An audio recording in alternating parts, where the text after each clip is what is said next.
എല്ലുകളുടെ ആരോഗ്യം നമുക്കിന്ന് വളരെ ഇമ്പോർട്ടൻ്റ് ആണ്. കാരണം നമുക്ക് രണ്ട് കാലിൽ എണീറ്റ് നടക്കണമെങ്കിൽ നമുക്ക് എല്ലുകളും അതുപോലെ തന്നെ സന്ധികളും മസിൽസും എല്ലാം കൂടി ചേർന്ന് പ്രവർത്തിക്കുമ്പോഴാണ് നടക്കാറ്. ഈ അടുത്തിടെയായിട്ട് ഒരുപാട് പേരിൽ കണ്ടുവരുന്ന ഒരു കണ്ടീഷനാണ് പെട്ടെന്ന് ചെറിയ വീഴ്ചയിൽ പോലും എല്ലുകൾ പെട്ടെന്ന് പൊട്ടിപ്പോവുക. ബാത്റൂമിലൊന്ന് തെന്നി വീഴുമ്പോൾ നടുവിന് ഫ്രാക്ചർ ആവുക, അല്ലെങ്കിൽ ചെറിയൊന്ന് വണ്ടിയിൽ നിന്നൊക്കെ സ്ലിപ്പായി ഒന്ന് വീണാൽ തന്നെ കൈത്തണ്ടയൊക്കെ പെട്ടെന്ന് പൊട്ടിപ്പോകുന്ന ഒരു കണ്ടീഷൻ. ഈ കണ്ടീഷനെ നമ്മൾ മെഡിക്കലി ഓസ്റ്റിയോപോറോസിസ് എന്നാണ് പറയുന്നത്. കാരണം എല്ലുകൾക്ക് ബലമില്ലാതെ പെട്ടെന്ന് പൊട്ടിപ്പോകുന്ന കണ്ടീഷൻ. ഈ വീഡിയോയിലൂടെ നമുക്ക് ഓസ്റ്റിയോപോറോസിസിനെ കുറിച്ച് നോക്കാം. ഞാൻ ഡോക്ടർ പ്രിയ, Q&D ഹെൽത്ത് കെയറിലെ ഹോമിയോപ്പതിക് ഫിസിഷ്യനാണ്.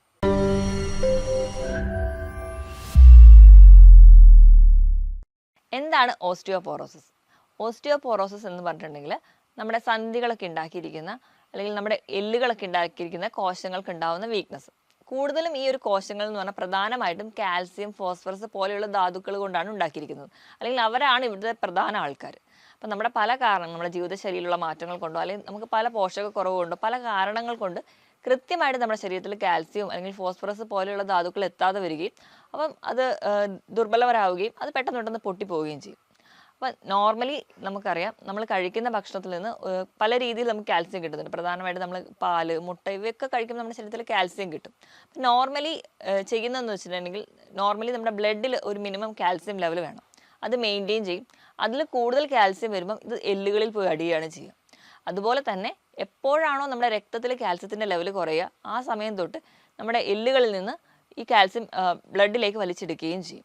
അപ്പോൾ നമുക്ക് ആവശ്യത്തിന് ബ്ലഡിൽ കാൽസ്യം വരാത്തത് വരുമ്പോഴാണ് കൂടുതലും എല്ലിൽ നിന്ന് വലിച്ചെടുക്കുകയും അത് വീണ്ടും എല്ല് വീക്കായിവാൻ കാരണമാവുകയും അങ്ങനെ എല്ല് ദുർബലരാവുകയും പെട്ടെന്ന് പൊട്ടിപ്പോവുകയും ചെയ്യും. അപ്പോൾ ഈ ഒരു കാരണങ്ങളാണ് പ്രധാനമായും പറയുന്നത്.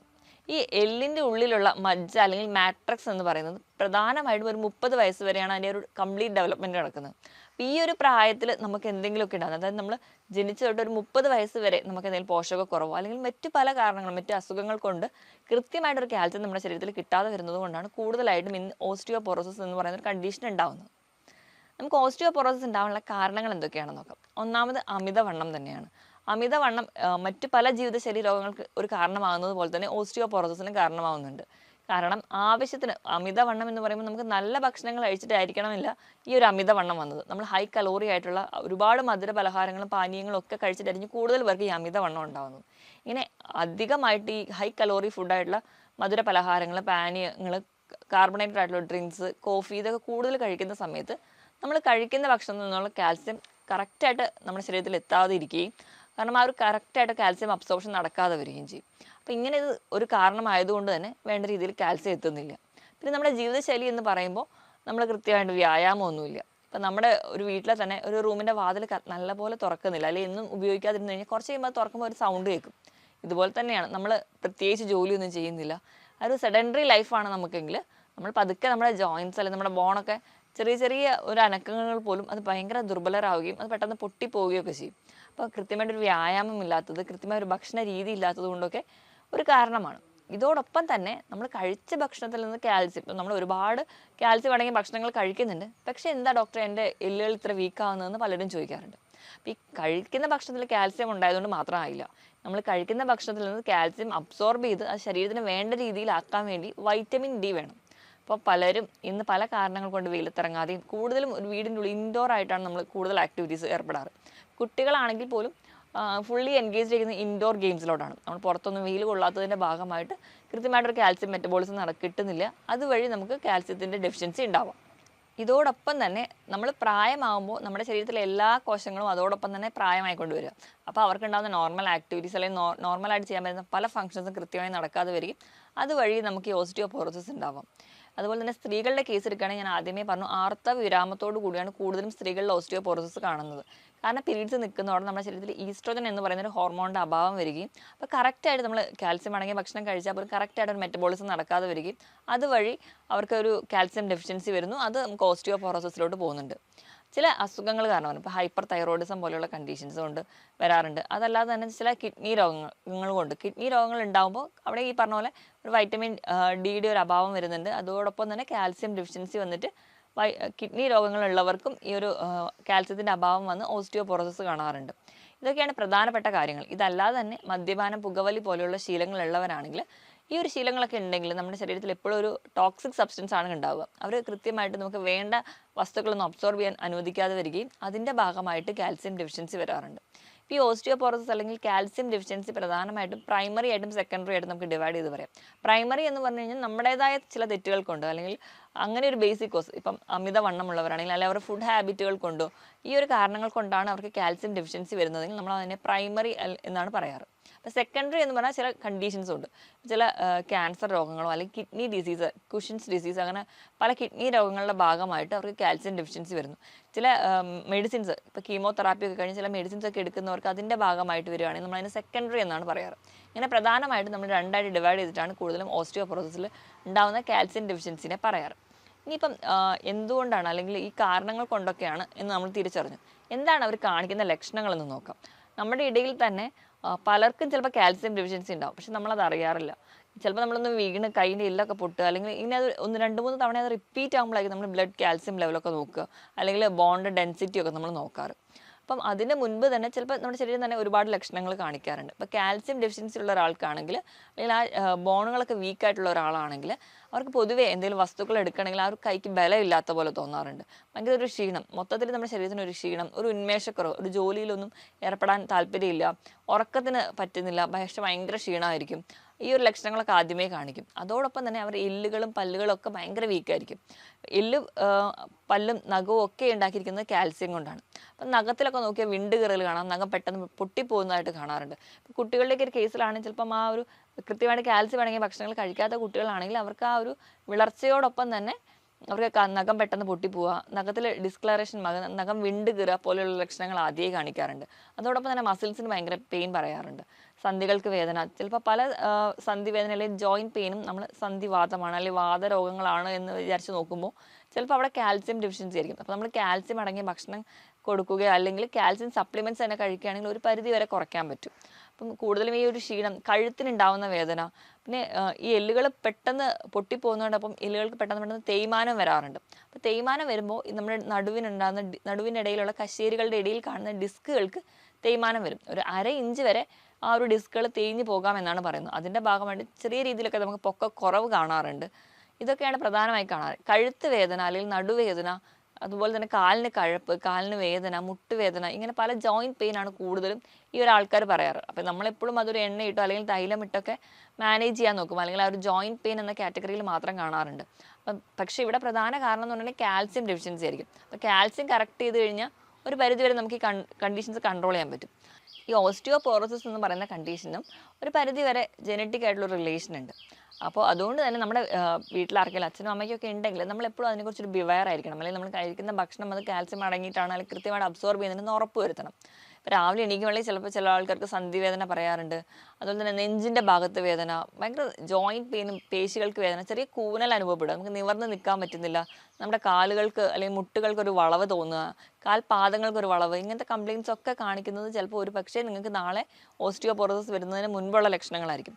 അതിന് മുൻപായിട്ട് നമ്മൾ ചിലപ്പം ആ ഒരു എല്ലുകൾ പൊട്ടിപ്പോകുന്ന കണ്ടീഷൻസല്ലോ, അല്ലെങ്കിൽ ചിലപ്പോൾ നമ്മൾ അറിയാതെ ബാത്റൂമിൽ തെന്നി വീണു, ഇപ്പോൾ നടുവിന് എന്തെങ്കിലും കംപ്ലയിൻ്റ് ഒന്ന് വീണു, ഫ്രാക്ചറായി, പിന്നെയും വേണ്ടിയിട്ട് നമ്മൾ നടക്കും. പക്ഷെ അപ്പോൾ നമ്മൾ ശ്രദ്ധിക്കാതെ പോവുകയാണെങ്കിൽ ചിലപ്പോൾ നമ്മൾ ചെറിയൊരു വീഴ്ച തന്നെ കൈ തണ്ട പൊട്ടുന്നത് കാണാം. അങ്ങനെ പല പല ഫ്രാക്ചേഴ്സ് ആയിട്ട് പ്രസൻറ്റ് ചെയ്യുന്നത് കാണാം. ഇങ്ങനെയുള്ള ഈ ഒരു കംപ്ലയിൻസ് എന്ന് പറഞ്ഞാൽ പ്രധാനമായിട്ടും കാൽസ്യം ഡെഫിഷ്യൻസി ആണെന്ന് എല്ലാവരും ഓർക്കുക. അതിനനുസരിച്ച് വേണം നമ്മുടെ ഭക്ഷണം മോഡിഫൈ ചെയ്യുകയാണെങ്കിൽ ഒരു പരിധി വരെ നമുക്കിത് കുറയ്ക്കാൻ പറ്റും. ഓസ്റ്റിയോപോറോസിസ് ഒക്കെ ആവുന്നതിന് മുൻപ് തന്നെ നമ്മുടെ ശരീരം കാണിക്കുന്ന ചെറിയ ചെറിയ ലക്ഷണങ്ങൾ, ഇപ്പോൾ നഖത്തിലുണ്ടാകുന്ന വിണ്ടുകീറലോ അല്ലെങ്കിൽ പൊട്ടലോ, റെക്കറൻ്റ് ആയിട്ട് നഖം പോയി വരിക, അങ്ങനെയൊക്കെ നിൽക്കുകയാണെങ്കിൽ നമ്മളത് ഡോക്ടറെ തന്നെ കൺസൾട്ട് ചെയ്യാൻ വേണ്ടി ശ്രദ്ധിക്കുക. ഡോക്ടറുടെ കൺസൾട്ടേഷൻ എടുക്കുമ്പോൾ ഡോക്ടർ ബ്ലഡ് റൂട്ടീനിൽ നമ്മൾ ബ്ലഡ് റൂട്ടീൻ ചെയ്യുന്നതിനോടൊപ്പം തന്നെ വൈറ്റമിൻ ഡി നോക്കാറുണ്ട്. അതോടൊപ്പം തന്നെ ബോൺ ഡെൻസിറ്റിയുടെ ഡെക്സാ സ്കാൻ ചെയ്യാറുണ്ട്. അപ്പോൾ ഒരു പാരമ്പര്യമായിട്ട് ഒക്കെ ഇങ്ങനെ ഒരു കംപ്ലയിൻറ്റ്സ് ഉള്ളവരാണെങ്കിൽ അത് നേരത്തെ ഇടയ്ക്കൊന്ന് ചെക്ക് ചെയ്യുന്നത് വളരെ നല്ല, ഒരു 25-30 വയസ്സ് കഴിയുമ്പോൾ തന്നെ ഇടയ്ക്കൊക്കെ ഡെക്സാ സ്കാൻ ചെയ്യുന്നത് വളരെ നല്ലതാണ്. നോർമലി അതിൻ്റെ ഒരു റേറ്റ് എന്ന് പറഞ്ഞിട്ടുണ്ടെങ്കിൽ 0 ലെവലിലാണ് നോർമലായിട്ടുള്ള ആൾക്കാരിൽ നിൽക്കാറ്. അപ്പം ബോൺ ഡെൻസിറ്റി ആ ഒരു ടെൻഡൻസി ഉള്ളവർക്കാണെങ്കിൽ അത് നെഗറ്റീവ് വാല്യൂയിലോട്ട് പോകാറുണ്ട്. അപ്പം അങ്ങനെ ഒരു വാല്യൂ ഒക്കെ കാണിക്കുകയാണെങ്കിൽ നിങ്ങൾ എന്തായാലും ഡോക്ടറെ തന്നെ കൺസൾട്ട് ചെയ്യുക. ഡോക്ടറുടെ കൺസൾട്ടേഷൻ എടുക്കുകയാണെങ്കിൽ നമുക്ക് കൃത്യമായ ഒരു ഡയറ്റ് ഫോളോ ചെയ്യുക. അതോടൊപ്പം തന്നെ മെഡിസിൻ കൂടെ കഴിക്കുകയാണെങ്കിൽ ഒരു പരിധി വരെ നമ്മുടെ എല്ലുകൾക്ക് ഉണ്ടാകുന്നതായ ബുദ്ധിമുട്ടുകളൊക്കെ കുറയ്ക്കാൻ പറ്റും.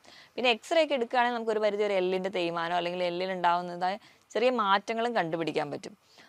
അപ്പം ഇനി നമ്മൾ എന്തൊക്കെയാണ് അതിൻ്റെ മാനേജ്മെൻറ്റ് സൈഡെന്ന് നോക്കാം.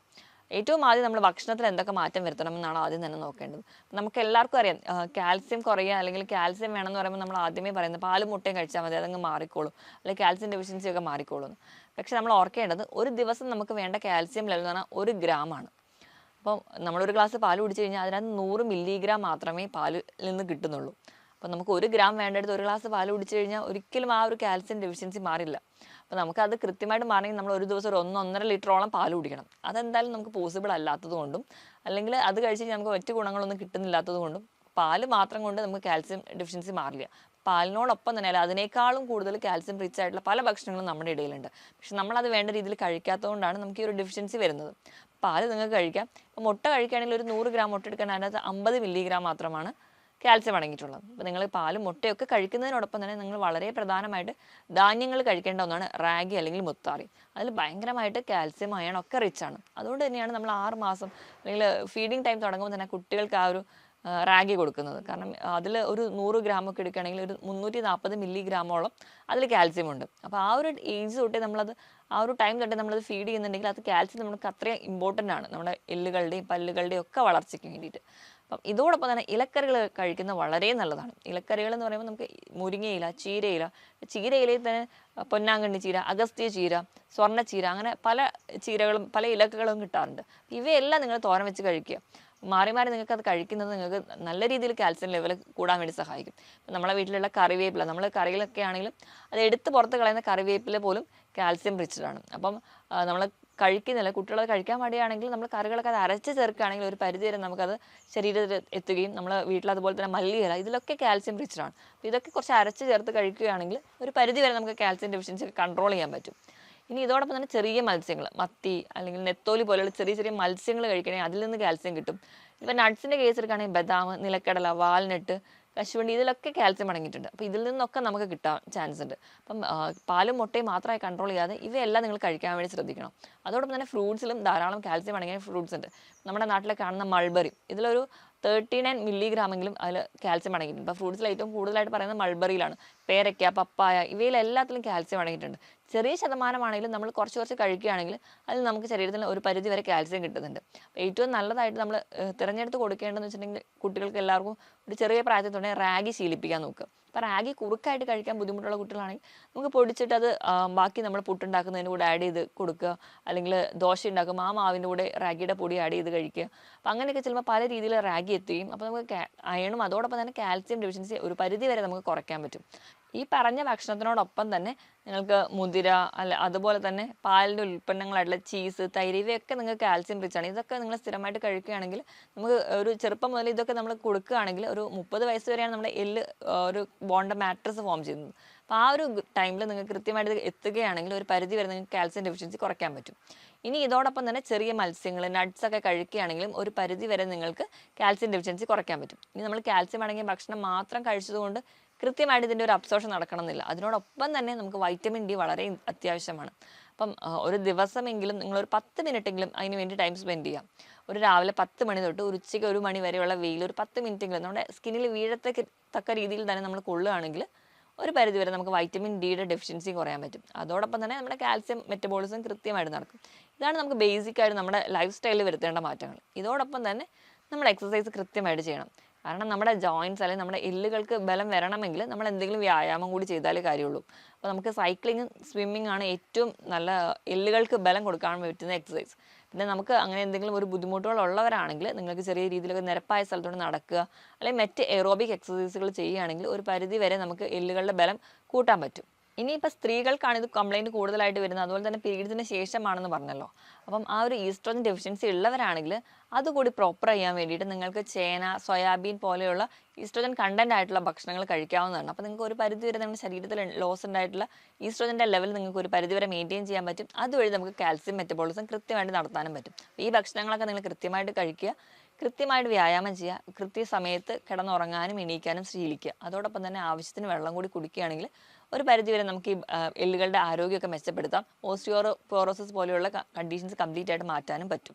അപ്പോൾ നമുക്ക് ഒരു കംപ്ലയിൻറ്റ് അല്ലെങ്കിൽ ഓസ്റ്റിയോപോറോസിസ് പോലെ ഒരു കണ്ടീഷനിലോട്ട് വന്നു കഴിഞ്ഞിട്ടുണ്ടെങ്കിൽ പെട്ടെന്ന് വീഴ്ചകളും പെട്ടെന്ന് എല്ലുകൾ പൊട്ടുന്ന ഒരു കണ്ടീഷനിലോട്ട് പോകും. ഇപ്പോഴും ആ ഒരു കോംപ്ലിക്കേഷനിലോട്ട് പോകുന്നതിന് മുൻപ് അത് വരാതിരിക്കാൻ വേണ്ടി മാക്സിമം എല്ലാവരും ട്രൈ ചെയ്യുക. ഞാൻ ഈ പറഞ്ഞ കാര്യത്തിൽ എന്തെങ്കിലും ഡൗട്ട് ഉണ്ടെങ്കിൽ നിങ്ങൾക്ക് താഴെ കാണുന്ന നമ്പറിൽ കോൺടാക്ട് ചെയ്യുക. മറ്റൊരു ഹെൽത്ത് ടോപ്പിക്കുമായിട്ട് വീണ്ടും കാണുന്നത് വരെ നന്ദി.